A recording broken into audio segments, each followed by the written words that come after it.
16वां दिन जब भयल तो सेज नागिन बन के डसे लगल महल माहुर लगे लगल।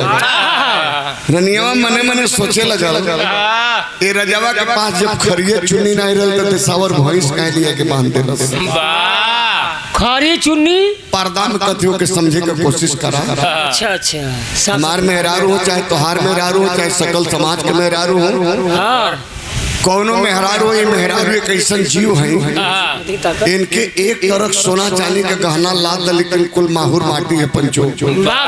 वो कहे सवेरे के टाइम बा कान पकड़ के कथी झूठ हम ना बोला।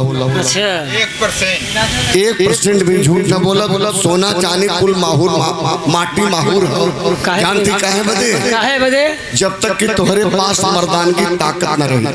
वाह बाहरे मर्दानगी ताकत जानाला मर्द के मर्दानगी ताकत का होला? बिल्कुल जानीला का होला बाबू? मोछ होला। ले देखा ऐसनो आदमी समाज में जियत जेके ही पता ना कि मर्द के मर्दानगी ताकत का होला। अरे मर्दवा मोछ मर्द का शान होला, मोछ मर्द का पहचान स्थान होला।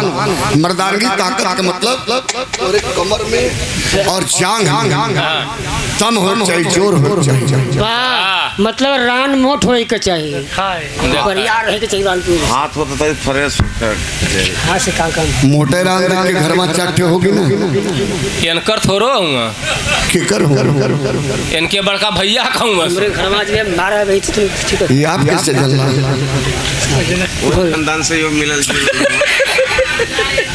बोला